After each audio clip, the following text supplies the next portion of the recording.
So, like, contacted by G2, I was like, okay, this is the only team I want to coach. Like good. He's putting a lot of effort.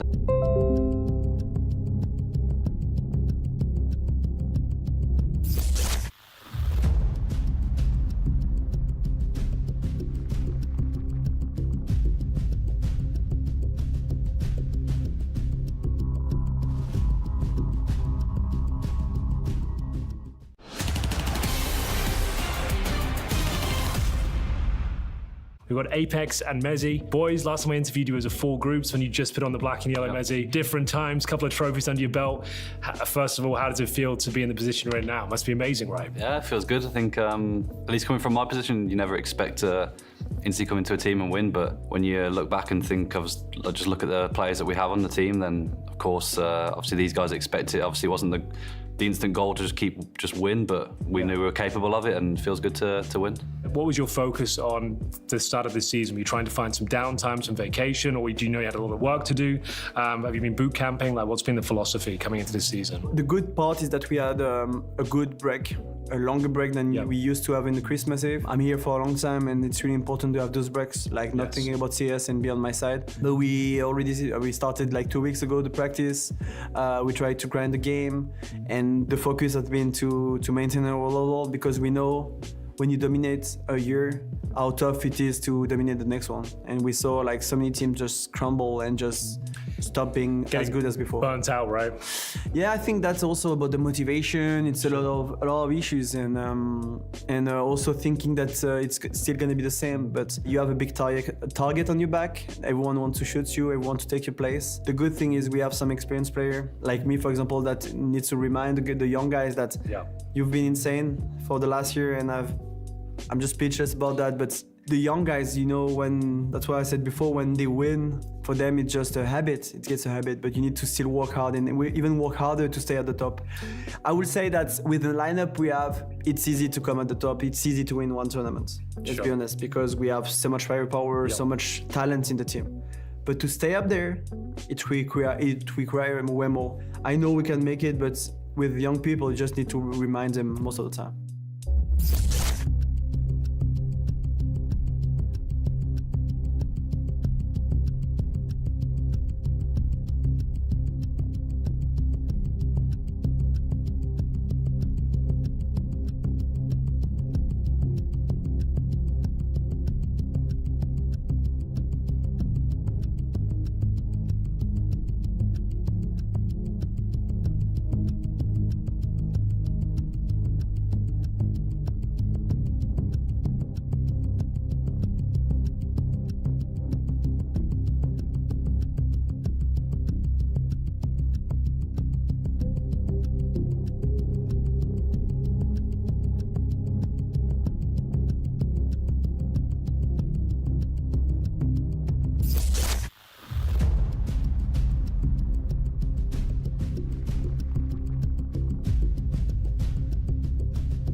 So I want to talk about pre-match rituals. Now for you, I know you carry an assortment of gems and minerals. I'm sure you've been asked about it a few times before. Can you just explain to me what the idea behind those is? Are they special to you? Do they mean anything? Are they specific stones? They are specific stones in that sense that they can represent something. Okay. Something can represent courage, something can represent luck. So it's my wife choosing out the stone and explaining in detail what kind of stone I need to look to when I need to do something. And I think it's just one way to kind of like remind these key things. One of them is about leadership as well, that I have these stones and I can kind of like, if I have a rough time, I sometimes look at them and like remind, okay, leadership, courage, and kind of like push my charm and luck, you know. And I think it's just one way I build up, and obviously when I started using the stones, it went pretty good last year, 2022. So I got more added to the collection now. Nice. What are the new ones? What do they symbolize? I can't remember now, actually. I have to double check again. So for you, it's not so much like a spiritual thing, it's to remind you kind of a symbol of the kind of qualities you'd like to be as a leader. Both things, I would say, right? Yeah. The spiritual, I'm not always that deep into, but I think that way I'm using is kind of remind myself to leadership is what I need to be. I need to also bring on the table. Yeah. I can have a bad game, but I cannot be a bad leader in a game. That's a very good point. And then courage is just like never really second guess what I'm doing, go with my stomach feeling. So that's kind of things I'm kind of remind myself to kind of do, and that's a good way to, when you get lost in track of your thoughts, then it's good to kind of like blink for a second, look to the right, and obviously also have confetti on the mouse pad to kind of remind what we're fighting for. Because losing finals and get confetti in your bag is like the worst feeling ever. But winning a final and have confetti in your keyboard is the best feeling. So Okay, that's it's like a flip coin, and I think that reminds me that nothing is ever given. Wow, Frozen, quite profound answers there. What about you? Pre-match rituals, you doing anything? You're just doing DM and Spotify. What are you up to? Yeah, Spotify, bots, and like close to the match, I do breathing exercise. Okay, so there's some kind of mindfulness sort of kind Yeah, of... I think it's called focus breathing, the one I do. Yeah. So yeah, I've been doing that for like last 2 years, I think. Seems to be working pretty well. Yeah.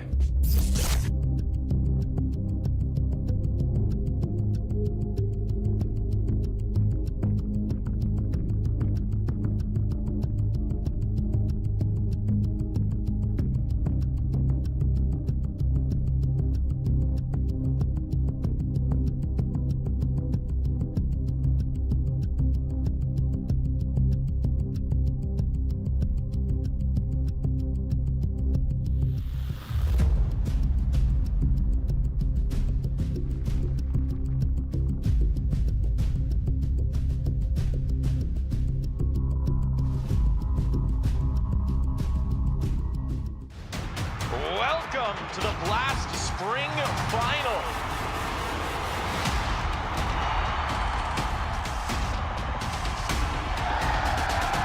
Hell yeah. I'm ready. I'm excited. The stage is set. Who's going to lift that trophy? Oh! What is that? It all comes down to the next 3 maps of Counter-Strike. All right. Okay. And he can't believe it. Oh my God.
Six spots available in London, 4 have been claimed, and today 2 more will be taken by the teams that are competing here. Welcome to the Blast Spring Groups. It's the final day. My name is Tech Girl. I'm going to be your host, and joining me, Maniac and Pimp are in the mix. What a great start to the season. We had some epic Counter-Strike the whole week. We really had. I was very appreciative of Counter-Strike. Jacob, I just want to mention, you know what happened here, right? They decided we need a teacher. We've been out of control. That's what's happening now. That's because of you. I blame you. You blame me? I absolutely blame you. Why would you blame me for that? Because obviously you're the troublemaker. I've been behaving from start to finish.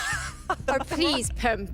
Don't pretend that you're the innocent one. Yeah, they brought me in because they said that we need to get you in control. Thank you. I've been asking for that help for a while now, and finally I got some. Now we're just You guys picking wanna do on it yourself, Pimp. He's gonna walk off, and we haven't even started yet. I'll be 2 for 2. There we go. Let's talk about some of the teams that we've seen, the ones that have guaranteed their spots in the UK already. Vitality, I mean, Maniac will say all the nice things, so Pimp, you can weigh in on them.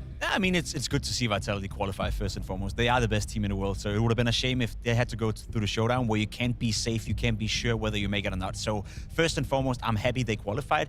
However, we discussed yesterday, Matthew, the level of Counter-Strike they brought to this tournament hasn't been up to par what we expect from Vitality, and that's how it is. You know, you set the bar high, you're the best team in the world, so when you don't deliver on all cylinders, we allow ourselves sometimes to be a little bit critical. If there's one player, though, that doesn't listen to that, it would be Mr. Saivu, because of course he's been the tournament's player so far, and he's just firing on all cylinders every single time he joins the server. Yeah, the fans will obviously rejoice about Saivu's level, that's for sure. They might have broke a sweat here and there for the level, but I would argue when you consider the events that are coming up, this might have been the best way possible for Vitality, which means a few warnings here and there, a reminder that if you mess around, you might lose a map, you might be in danger in a series, you really have to dig deep in order to win.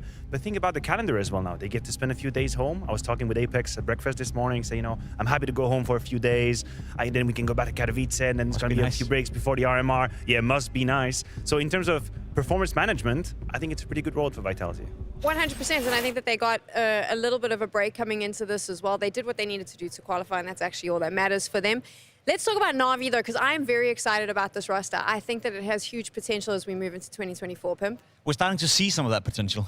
We always looked at NaVi thinking it could be a cool project. Maybe they were lacking a star player. They were lacking some I guess, something that could fire them up, something that could take them through games without just relying on the team play, without just relying on the calls coming out of Alexi B. And I think we're seeing more and more of that. In this tournament, it's been Bit who's been playing at a very high level. Emma have been supporting him as well in that department. So we're starting to see some of these individuals finally shine through. And I don't think we disagree, Matthew, when we're saying that the foundation of NaVi, the way they approach Counter-Strike, is solid. I absolutely agree. I think one comical way to look at it is to think, oh, all you needed was your superstar to go away to perform. That would obviously be reductionist. That's not how I'm looking at it, but I think that the work that's been put in this roster and the gel between the players is starting to show. They've shown resilience. They were able to fight back in multitudes of situations. They have a relatively deep map pool, and they not only have one player, but a few actually that can here and there pop off. Ime is coming to light a couple times. Bit is delivering finally. So all of these pieces make me a believer in their consistency and a higher floor than what we thought. A higher floor than we thought. I very much agree with that. They beat G2 4 times in a row now. They beat them twice at this tournament as well. And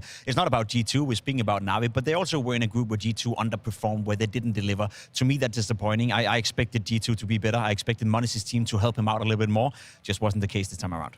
To be fair, I thought NaVi was in a group where lots of teams underperformed, so maybe something to note as we move forward with the rest of the season. Another team that when you spoke about performance management, just did just enough to cross the line. They looked very weak at the start of the week, and now they've qualified. That's FaZe.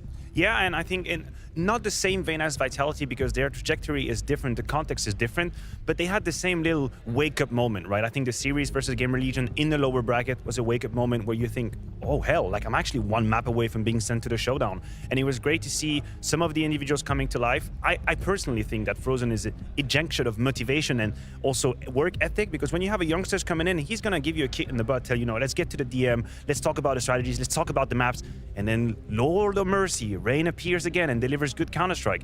To me, Rain has always been the X factor of FaZe Clan. If he's having a good performance, we're talking trophy lifting phase. If he disappears, it gets complicated. I think that's fair to say. However, I think FaZe are very, very happy that they were put in this group because it's by far the weakest out of all the groups. Spirit showed up with a stand-in and a coach. Team Liquid have looked like not the best version of Team Liquid, you know, still some startup issues. They were looking better yesterday, I'd admit that, you know, it was a good game against FaZe Clan.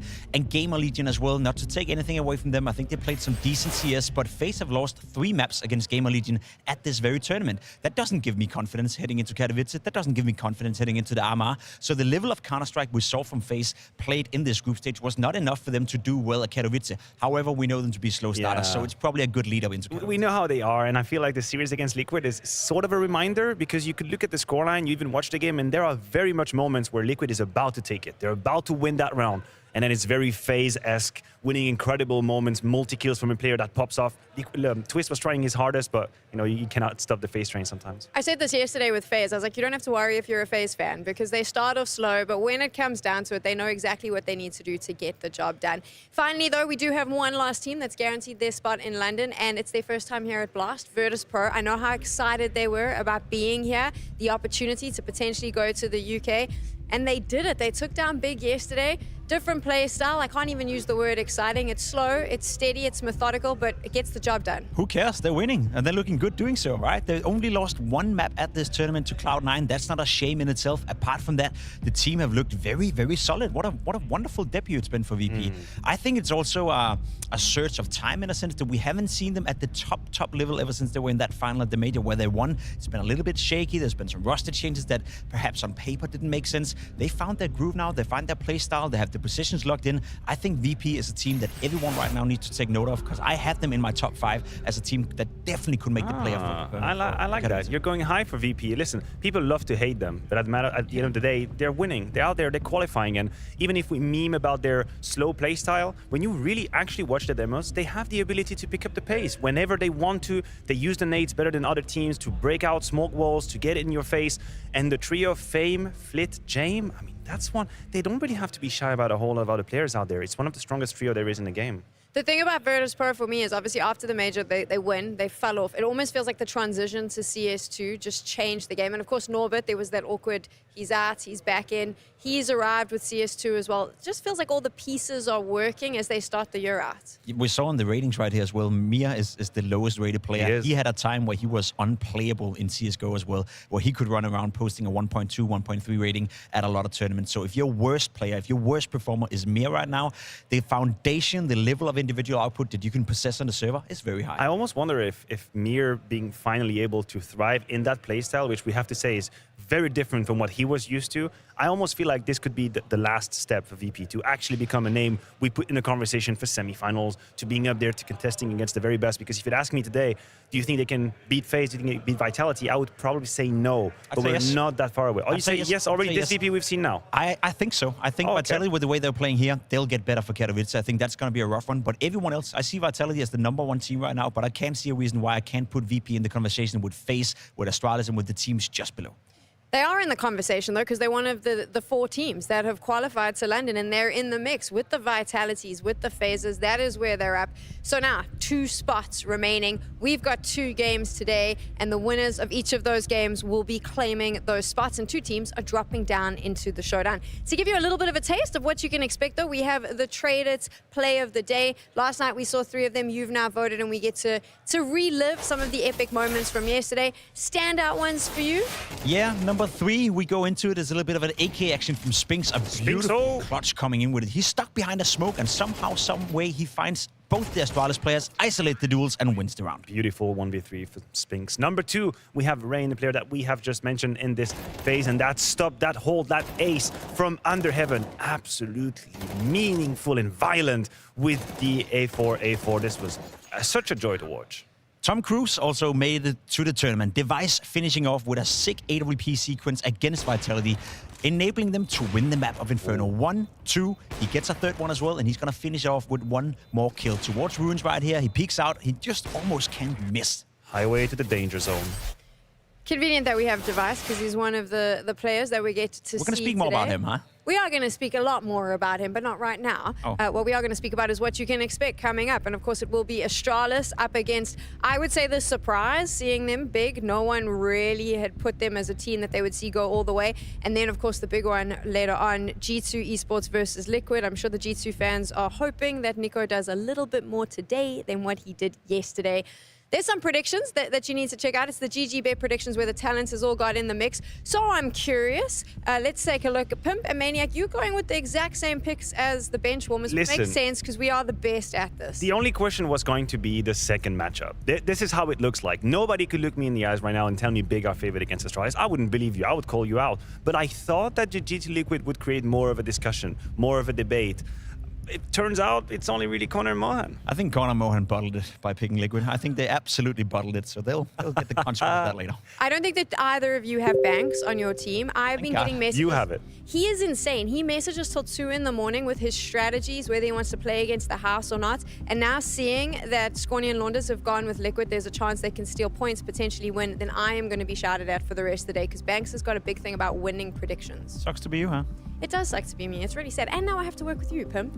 It's an absolute mess. I'm just kidding. I really like Pimp. We are going to go to a break, and when we return, we'll talk a little bit more about Astralis versus Big.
so much chaos and drama around this team, and two of the gents, one of them's on your screen right now, and there comes the other.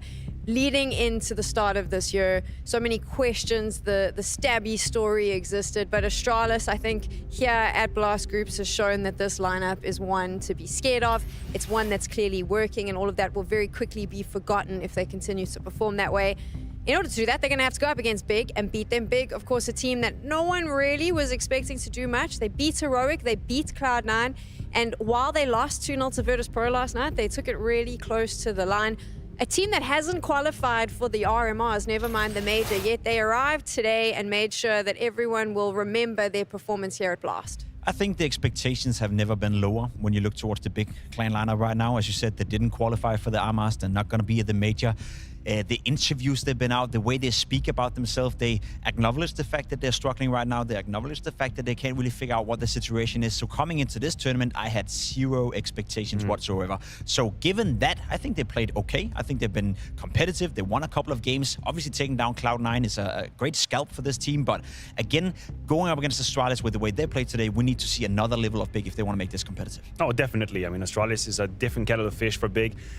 You have to put in context what this competition means for them, right? On one hand, you have a very complicated end of 2023. You have a bottle qualification to the RMR, which is obviously the most important step in any calendar of any team. So they come here with almost the idea of saving the beginning of their season. I know it might sound harsh to say that already in January, but when you have this roster and you miss the mark on the RMR, qualifying for London could mean that little bit of oxygen for the fire, because you look at them play, and if there's something you cannot take away from them, it's the passion that they have for the game and how they live through it. Are they the best team in here? Absolutely not. But they might be one of the ones that are the most involved in terms of passion in the game. I cannot take that away from them.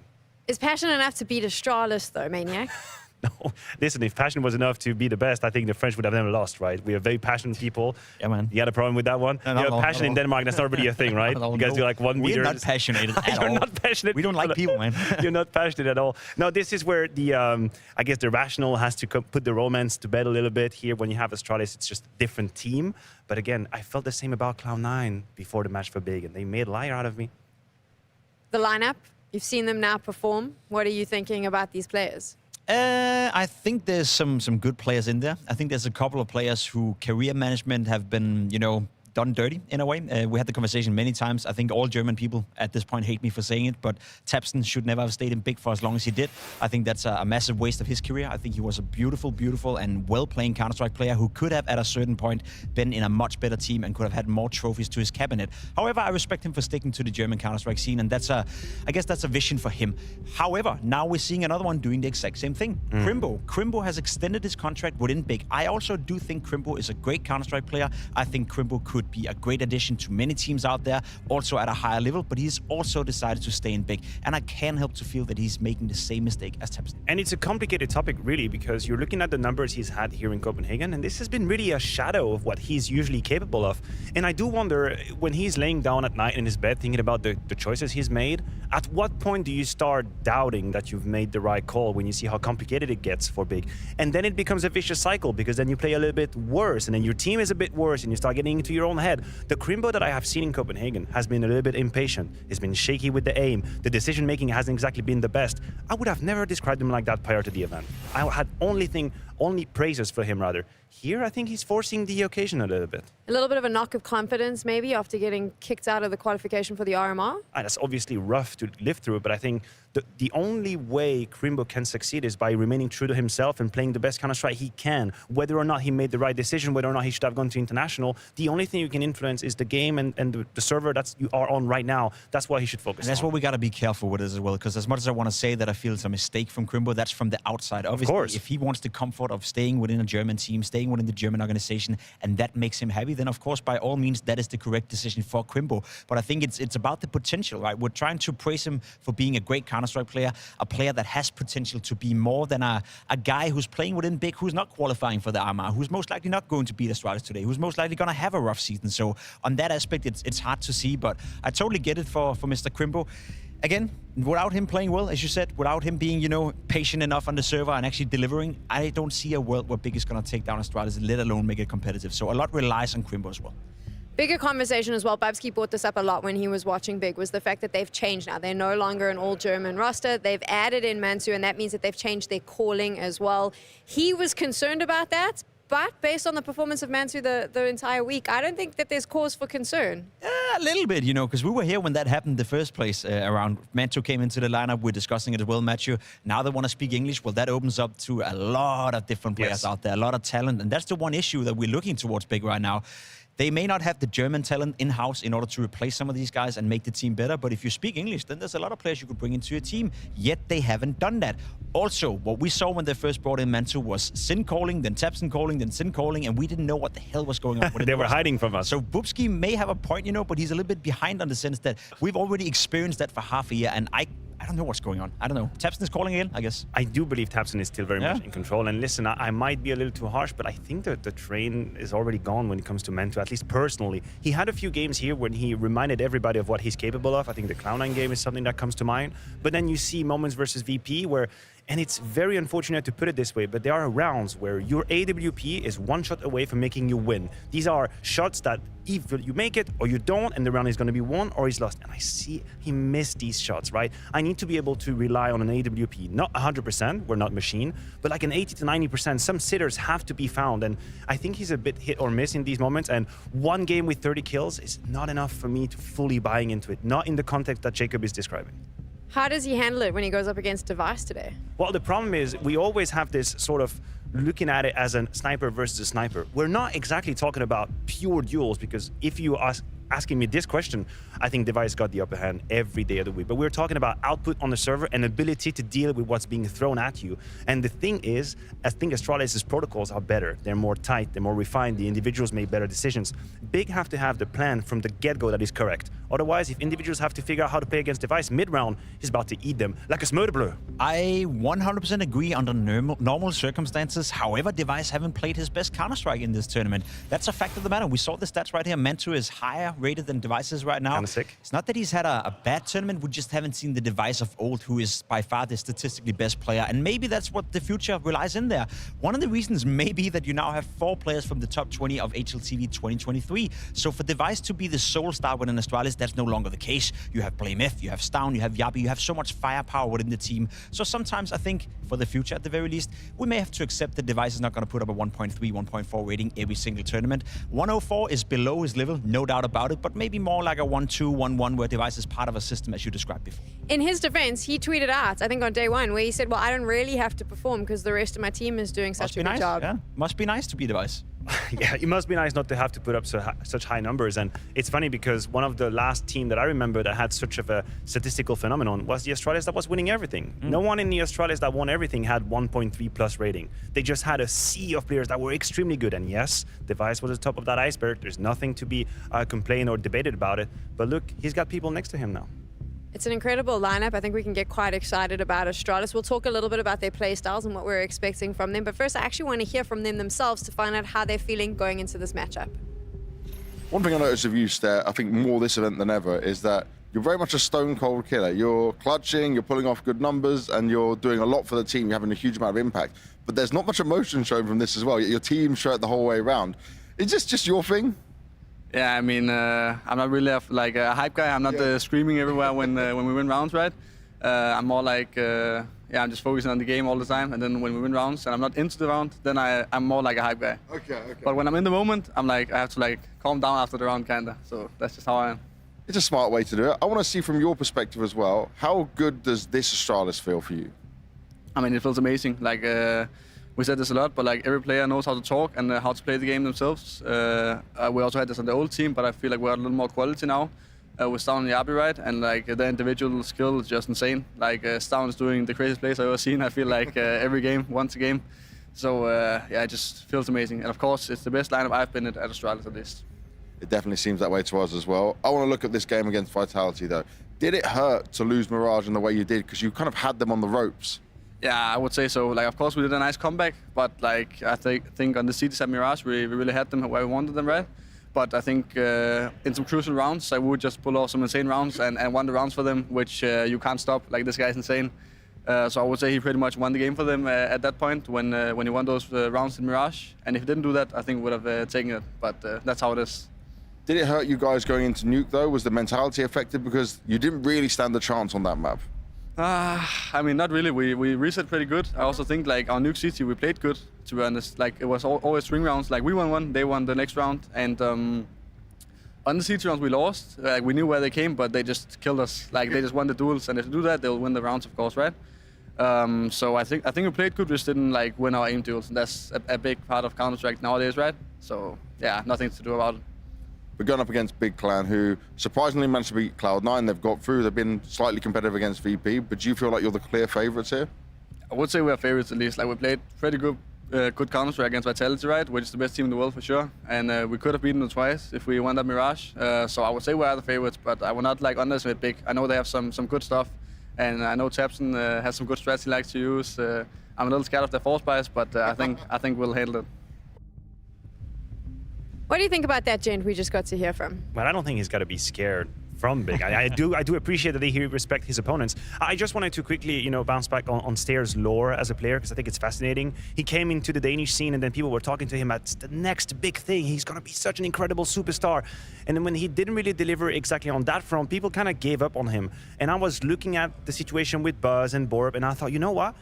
This guy, I think he's much more versatile than we think. And maybe he's not meant to be the superstar, but he's meant to be an extremely good fill. And I believe that they've made the right choice by picking Stair, because Device talks about it in the content piece we've watched. He said, he's the guy that had to adapt the most. He's changed all of his roles. I thought he had it in him. I thought he had it in him to do it, and he's nowhere near his max. So I think they made the right choice, personally. I agree. I very much agree. It's also one of those things where we have to remind ourselves, not everyone is Monesi. Not everyone can be 17 or 18 years of age and be a superstar from the get-go. You heard him right here in the interview, very well-spoken, reflective of the situation, reflective of their opponents as well, and he's only 19 years of age, so maybe that superstar Stair, trilogy, it could come in at a later time. Do you think that this is going to be the concern for Big, though? This Astralis lineup is quite dynamic. They're working really well. They're communicating. They can adapt quite quickly. Big, I don't think that they are as adaptable in some of their rounds. So is it going to be a problem? It's going to be a massive problem. There's many facets to it. I think Astralis' T-side and the calling coming in from BlameF have been great. Obviously, BlameF have more tools to work with, and I think that's why I want to dumb it down a little bit. Sometimes we have close games, Vitality going up against FaZe, where you player for player can make an argument for each case. In this one, I don't think there's a single player within the Big lineup who would make it to the Astralis roster worthy to speak English. Maybe that would be Crimbo as the only player instead of Stair. However, apart from that, every single player on the Astralis lineup is a better player, have more productivity, is a better individual. So at least, sometimes it's okay to dumb it down to a point where, yes, they're just a better team, they have better players, and BlameF as an in-game leader have way more tools to work with. Oh, definitely. And the question is, can you put these pieces in places that make sense? And we've watched the video, we saw Overpass, and I think it's a perfect example on the City side of the perfect map for Astralis. This is exactly what Astralis is looking for, and it has all the elements you need for success. One, you have BlameF in his position that he loves, where he can be aggressive, he can choose the duels he takes, that's A on Overpass. Two, Device, freedom with the AWP, very punitive. And three, Stone with the decision making. The rotation on Overpass is one of the most free-flowing position there is in the history of the game, where as a player you can make such a difference, decide where do you want to be? Do I want to be that third player on the A side? Do I want to strengthen the hold on B? Stone is shining in these places. So Overpass is exactly how Astralis would like to play. In fact, I wish they had 7 Overpass in the pool for them, because they would have just solved the equation immediately. I'm curious because a lot of people, one analyst yesterday said that Virtus.pro is the best Overpass team in the world. Do we agree, or do we think there's other teams that could potentially give them a run for their money? I heard Bobski say that, and it resonated well with me. However, I'll love to see Astralis take on. That'd be a great matchup. I think that would be the 2 best teams right now on Overpass, especially when you look at it, right? You have also Yappy on that T side. He made that lurk role just like Robs. He can control a game from the T side outside on B Overpass, which very few players have the ability to do. So there's so many strengths to the Astralis players when it comes to Overpass. However, we're going into Vertigo first, and for my money, that is the only chance of having a competitive game right here. If Big want to win this game, if they want to stand a chance of making this a 3-mapper and make it competitive, they have to show up for Vertigo from the get-go. And it's going to be rough. It is going to be rough. I agree with you. I think there is a way. I think there is a little bit of a crack in the armor if you're looking at Astralis. I don't think every player has yet coming to his own on that very map. And if you're looking for a way in, this might just be Vertigo. Easy for Astralis. Is that the way we're leaning? Oh, yeah, I don't think... Did we entertain the doubt? Like, did we entertain the idea that we didn't know where we were going to go with this one? No, I do believe that both Romance and Logic goes with Astralis. I think Astralis will be in London by 2 hours. I just needed to wrap it up and put a nice little bow on it, but there you go. The analysts are leaning in the favor of Astralis. I think a lot of other people are as well. But maybe Big can cause an upset. I don't think it's going to happen, but we'll have to wait and see. It's time to jump into game. Henry G and Anders are ready. We're going to give it our best shot, whatever happens, Anders. Yes, indeed, London calling for either Astralis. So big welcome to Super Sunday. It's been a long week of Counter-Strike. 2 games remain. I would say the one coming up next is the banger, but this one still could be good, Anders. Astralis the heavy favorites, but Big have turned heads and impressed at times. Yeah, I mean, especially Man2's playing off the rails with the AWP was really exciting. The odds over on GGBet are kind of showing us what we expect. Sure. It's Astralis that are the favorites. I'm not too surprised, really. And honestly, just, you know, personally, I'm quite excited to be casting Astralis again. They've been another one of these projects that for a long time in my book has been a little bit annoying. It's been a little bit of, you know, frustrating to follow because, you know, they have a big name, obviously a big history with the game, and it sort of feels like they've been letting that down for a long time. But I feel like now they're on the right path again. Okay then, well, 2 slots remain for the spring finals in London. Get your tickets now, it goes down in June. We'll see who'll be booking their ticket to the Big Smoke in the next couple of maps, potentially. Astralis will be starting on their opponent's pick of Vertigo, presumably here on the CT side. No, they opt for the T side start, Anders. Okay. Interesting. That is a little bit interesting. So, what have we got? Double HGs for the sandbags and aggression from Big. They actually going to be pushing down towards the B ramp itself and getting a lot of territory. But 3 players, are they going to go for the backstab? If they can hold on to the A-bomb side for like 5 or 10 seconds here, then the backstab can work. But if they get completely wiped out, the smoke's already up and Astralis has slowed down their attack towards the A-bomb side. It's very bad news for the Danes because, like we said, there is a 3-man flank coming in. Sin with the kit as well. Bomb is going to be planted here. Let's see. Oh, we're just jumping for it. I think Blamer was looking for this exact thing, and now he's going to know. Let's see if they can guess how many people are coming. This is a weird scenario. Oh my god, the grenade on Sin. And that's a kit. It's lost now towards CT. Spawn absolutely getting chewed up here. The flank, it's a great idea, but it might not work. This is a super sick round from Astralis. The double nade towards the boost spot. Post plant as well. It's going to be a 3 versus 2 now. Final couple of kills coming through. Looks like Astralis are in cruise control as Man2 has to peel off. He knows he's got no chance of picking this round up whatsoever. That was Counter-Strike perfection. Lovely work there from Astralis, even with a compromised map. Big getting a ton of information. They're heading in towards the A-bomb site, but no, lovely execution. They held onto their grenades and got a perfect double kill, kill with the double nade towards that boost position. Yeah, it was sick. And nothing Big could do about it. That is a comprehensive victory for Astralis here. Step holding strong toward the sandbags and Blamer to guarantee success here by taking down Crimbo. That's the way to kick things off. Lovely round from Astralis. And if the tournament is anything to go by so far, Anders, we might see a force fight indeed in the second round. They've gone for an old classic. MP9s across the board. And a map like Vertigo, lots of close-range fights and duels. They don't have much utility, however. We'll see if they can get up close and personal with the SMGs. Personally, if I make this call, 5 MP9s, we're crouching across the map until we meet someone. But they're going to go double peek outside of the B-bomb site. It's a trade. Crimbo could have been dead right then and there, but he's able to pick up the kill, run away. They can't really push forward to steal that AK. That would have been really fun if they could have at least got that out of Jabby, but 4 versus 4. Bomb not picked up on anyone on Astralis right now. I think it's dropped down below, so presumably someone will pick it up in transit and try and get here. Get the bomb planted right away. That's still a fighting chance here. The Germans. MP9s, pound for pound, might be the best gun in the game. You can see a ton of damage being inflicted. No grenades to deny the plant, but they're making things uncomfortable for sure. I think they get this kill on down, no problem. Ton of damage being inflicted here. They've got the man advantage now. No, they don't have the kit, bear that in mind. So they're going to have to operate very quickly here as the smoke starts to dissipate.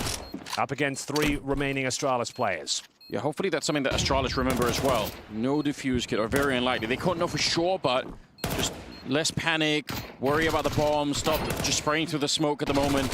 No smoke even to be found any longer. And I think that pretty much secures it here. They will steal away an AK. That's actually pretty cheeky. You know, you might be happy with that. Obviously, 5 MP9 is pretty sick, but 1 AK in the next round, who knows? Yeah, that was Yabby's. Over towards those B stairs. They've been very aggressive that side of the map. But Astralis fend them off, get the 2-0. Still saving an AK and an MP9. Doesn't mean it's a foregone conclusion that Astralis win the next round. There'll be a few bumps in the road. God be, it's been a stressful week, I would say. Lots of ups and downs here. Yeah. Some great games, some disappointing ones. Managing to 2-0 Cloud9. Not sure if that says more about Big or the Russian squad, to be honest with you, but that drew a lot of criticism for the Cloud9 setup, didn't it? Like a lot of you were saying, okay, this no AWP thing. It felt like the last straw. You know? It really did. Just like, come on now. That's the test. You lose to Big, it's a problem.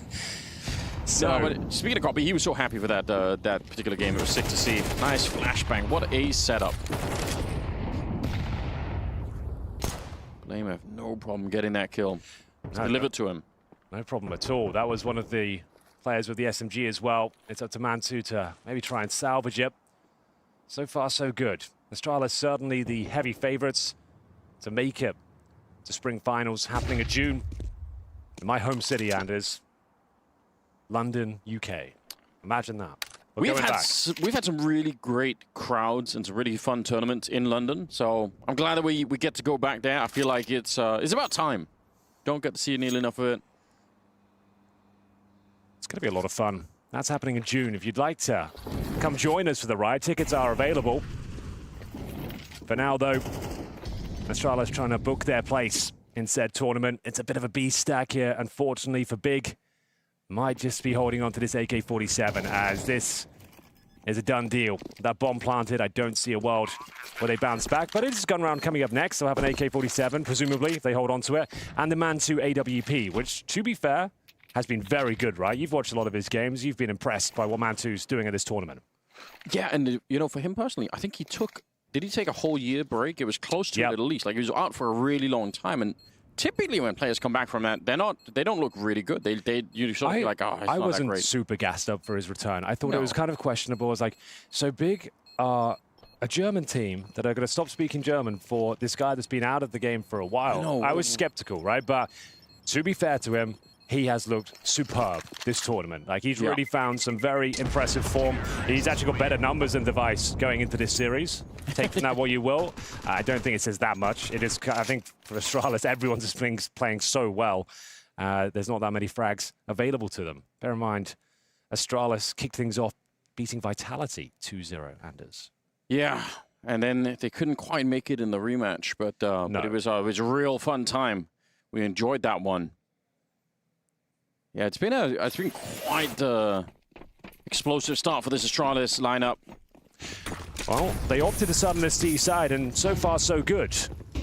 Running the gauntlets down will ascertain some mid control, and as we mentioned, Mantu's AWP, it was patrolling middle, but was being the operative word because now it's wide open. Crimbo needs to be on high alert here as they're actually making their way through towards elevators. What in God's name is this? How is he at the A bomb site behind everyone? Mantu seems to know. What? But it won't matter. The fact that he was checking to begin with is ridiculous. But Blamef might have almost won the round here. That is such a devastating stab in the back of the A defense. So just trying to get there, seeing if they do anything more. But now that they know, you can see Blamef is looking for him, and he's very low on health already. Down to just 13 points. He's going to be found 2 versus 3. The round is not really over yet, but Blamef contributing so much. There's the double nade. One might have done it on Device. Yeah, he was super low. Yabby looking to get backstabby potentially, as we will see him with that MAC-10. Behind enemy lines once more. He's going to get Crimbo, no problem. I say that. The angle was a little bit awkward for him. Sin, what have he got for us? Nice dink, 85 damage to Yabby. Down to Stare to pull this one off. They've actually done very well to hold on to the situation here, Big, all things considered. Sound cue's given away, but time is of the essence. Stare. Has he made the right maneuver? He certainly has. He's been so good in the clutch time and time again this tournament. Banks got to interview him and asked him, like, well, how come you're so calm and ice cold? Doesn't seem to celebrate. He just says, you know what, I just want to focus on my game. I just want to make sure I deliver the performances required for my team, and he's done it once again. But you have to say the star of the show, Blamef, helps himself towards middle, walks into elevators and gets a double kill in the back. Like, Big did very well to even hang on and bring it back to a 1 versus 1. But it's all for naught. We go 4-0 with a devastating backstab from in-game leader Blame F. And you know, typically when a team like Astralis here start on the T side, the logic that you're sort of pointing towards is this ability to dictate where the battle's going to be. Yeah. Like, you get to make all the choices on the T side, like the one that they just did. So even if you're on the less favored side, you have a lot more freedom to play around with. And sometimes that can just feel nice at the beginning of a game. It's a little bit unorthodox, but I kind of like it, and it's paying off at the moment. Bro, they're just calling a perfect game so far. Like, this is exquisite. Like, the first gun round, you go for an unorthodox mid-take. Yeah. You've already battered and bruised the A side multiple times with your execution potential. Your pistol was superb. This is a team that looks locked in for London already. There is a double HE there on Big. I wonder if they can coordinate it in time to stop the bomb plant. Or, no, they're going to be out of position for it. Otherwise, that might have been interesting. It is a bit of a fake, and an unusual bomb plant spot here. Can be very tricky if they actually go for the retake, because they can defuse without anyone on the stairs being able to stop them, but... Three-man boost? Let's go. Crimbo taking down Stout. That's a rarity. That's pretty sick. You don't see that too often. They might as well give this a go. The MP9s can be overwhelming. They've got the man advantage. No further utility on the CT side, but they're ready to fight. They're actually going to get a kill here. Like, they probably won't be able to defuse the bomb. They've still got 3 kills to find here, but they can make it very expensive at the very least. Tapping the bomb. Yeah, not going to be a win. That plant position is so awkward for them. Down at the stairs, but still going to be able to fight their way back. They will not lose a single player beyond the first 2 there. Stair with the triple. Everyone dies here. Oh, God. So Okay. it was a little partial investment there from Big. They've got maximum loss bonus at this stage. The MP9s take all, I was about to say all 5, but it was 4 that went down. Nice work. You're going to see a lot of boosts on Vertigo. That's one of them. Not too common. That one is deployed. It works out for at least a kill. Unfortunately, though, mowed down towards the end. Did he use the burst? I think he did. One of the 7 deadly sins, using the burst fire on the Glock. He did it. He's a stone cold killer, isn't he? Yeah. Okay, then. We are getting into another perfect call. This is so sick from Astralis. Like, this is like the best T side we've seen all tournament. Like, everything is just looking so great. They're catching them off guard, finding these opening frags, changing things up every single round. Not showing any tendencies, no flat defaults. A lot of conviction at the start of each and every round. They found themselves a massive advantage here. Sure, it's a 4-on-4, but Process down to 3 HP. CTs have to react. They've opted for a push in towards T-spawn. Down, probably should have got that kill. Loses control of the spray, and it's a rare advantage now for Big. That's the 3rd time I think Big have tried to go for this push, and so it's not surprising that Stout was kind of looking for it. It is surprising that he missed the opportunity. He's 0-on-5. I think both the kills that BlameF has up at the top of A-ramp are Stout setting up with a flashbang. Yeah. So like Stout has done nothing, but obviously, given the caliber of player that he is, we'd wanted to see him get a kill like that. A man advantage, even if Pross is very low, like you said. Could be real tricky for him to stay alive here. It's going to be a tricky round, whatever happens. I like the positioning from Process. He's low HP. And Mantu finally showing some form, delivering with the AWP. A convincing finish for Big after losing the first frag. That's a significant round. The first of many, hopefully. On their map, they're currently 5-1 down. But bear in mind, with the loss bonus at absolute 0, and they've actually lost quite a lot of manpower en route to this huge lead. There'll be a buy, I think, but not much more in terms of reserve gold. That was the moment they win the round. If Stown gets that kill, it's over. Yeah. It was a rare miss spray from him. He had the advantage, spotted the barrel. Happens sometimes. Process using that 1 HP to play a bit of a cheesier spot. It works out nicely, and Device will wield his AWP for the first time now. Ladies and gentlemen, first interaction could have been towards that crane position, but the smoke will disallow view. Speaking of AWPs, we've got Mantu in towards middle this time. I think really important for Mantu to warm up that AWP of his pretty early on in this game. They're going to need him to drop similar numbers like he did against Cloud9. Like, it's just, they can't really do without it right here. A flash in, a couple of jumps around there. If you go back in, Stown, you might be dead. But he's thinking about it. He's not really moving forward too much at the moment. Deep smoke to try and block them off. That's interesting. Are they going to follow up on it and actually push themselves forward? It looks like they kind of want to. Tabson still just jumping back there. They got Process up close. They got Crimbo ready with a grenade already in hand if anything happens. Huge round here, Anders. If Big can take this one, they start the streak of rounds on the CT side. If they give it up, their money is busted as well. Kinda has to be a win for the CT side here. We enter a 4-4. Time is ticking away. We've hit the 40-second mark here. The majority of the firepower is over towards the A side of the map. A straight-up wallbang kill. From 100 to 0 HP, Tabson has been removed from the equation. That will be their cue to execute on towards the bomb side, but Mantu has rotated in, currently patrolling the scaffolding position. Molotov will commit him to the fight. He helps to fall back instead. He's still here and should be able to get his first kill, no problem. Will he get the second? Not quite. Stedge runs him down. They knew he was coming from that direction. They've heard the burn marks. Oh, the bomb gets planted, but Stare, he would have died to the Molotov. He's Sin instead with the M4 doing it. Somehow, it's back into a 2-2. They line up for each other. My God, that's a lot of damage. Might be better to not even use the AWP at this point. And they are wrapping around. All they need is one good position against him. You could see them doing it. He's got no idea yet. Device, they've made the right call. They have the kit as well, and they're going to be able to win the round. That is a very, very hard round for Big to win. I'm so impressed they did that. Oh, Astralis making all the right plays, all the right calls, getting wallbang kills as well, but fumbling the 2-on-2. Couldn't quite connect the spray there. It was, again, an advantage in terms of the fight. But it will be Big winning the must-win round there. Like we said, there was so much on the line. They might not pick up much more if they gave that round up. The bomb was planted, but I'm pretty sure it's eco territory for Astralis here now. Yeah. Tabson knows that's a monumental round to pick up. They could have been in a lot of trouble if that one falls apart. Mantu holding his nerve, at least found one important frag before they collapsed on the bomb side there. So Astralis now will be tested. This won't be a clean-cut half. They won't be running away with it. It's going to be very close. Yeah, I think some credit to Big for winning that round. That's one of the much harder rounds to win there. I thought for sure it was going to be done, but good combination of utility on top of Stown, so he couldn't really get away. Just a lot of little details in there. And the fact that they wrapped around, committed to finding Device, knowing that if they play the other game where they're sort of tapping the bomb and everything, like because they're so low on health, if he just peeks them with a Glock out, even then they're probably going to die. So I like it. 5-2. It's early days for Big. They need a lot more. They need some more momentum here. And they need to make it through this round without too many casualties. There's helmets on everyone except for Sin, so that's not too bad. Oh, there we go. Mantu showing us what he's all about. Yeah, that's more like it. Opening frag has been found.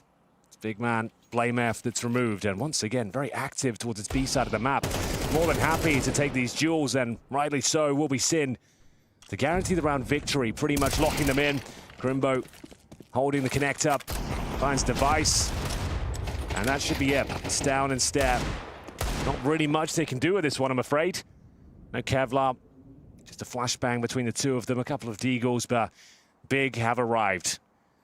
Last couple of games here. Our Blast Spring Groups 2024. It's been a hell of a tournament. A great litmus test for these upcoming tournaments, and as well, Katowice next week, the RMRs. Yeah, we're really starting the season off fresh, right? There's not a lot of teams we don't really know that much about. So it's fun to see them build it early on, get tested as much as they can. You know, Vitality even got tested. Otherwise, you know, the #1 team in the world, but they've shown that they can be beat in this tournament, which is interesting. Stare with a nice little headshot there, taking out Mantu. They should be able to recover the AWP, and there's only 30 seconds left. But it is now 2 versus 4, and again, for Big, it's about keeping the money intact. Just don't lose anyone else. You can swap out this MP9 for the AWP, and you're going to be absolutely fine. Stare out here, hoping for a deagle headshot, not going to be allowed to get it. I'll say that's pretty reasonable. For Big, you lose one player, it's all good. As mentioned, we've got 2 games today. You're currently watching the first of the play-in bracket, Astralis versus Big. Coming up next, though, the blockbuster fixture, and it's G2 taking on Liquid to close everything down for the final slot in London. That's going to be an absolute barn burner of a game. Nico yesterday, pretty noticeably absent, right? Didn't get going. Talk about it. We don't have to talk about the numbers, but we all know what happened. And I saw him in the gym last night. He was grinding the treadmill for like over an hour, just trying to reset himself. Well, yeah, he was there for an hour, like, even when I was there, and I think you and I like just said hi to each other. So he must have been there for like several hours. My God, punishing himself. That's pretty rough. Well, okay. See if they can bounce back today. Like to see Nico return to form, of course. Always a pleasure to watch him. For now, though, we enter round number 9. Astralis had a wonderful start here on their opponent's pick of Vertigo, but 3 rounds in a row. The German squad. I have so much faith in Nico as a player. I'm not worried about the idea. Like, I'm not even thinking that he's not gonna. Like, I'm sure he will. Yeah. But yeah, that was for him personally, definitely a rough map on that last one. Mantu, first miss with the AWP, I would say. He's had nothing but connection so far. And another one. That's going to cost them dearly. That's going to be the cube. Minute on the clock. Oh, Process gets a bit of a freebie there. Device with no trade potential. Spacing's a little bit off. They'll execute. It's an equal situation again, but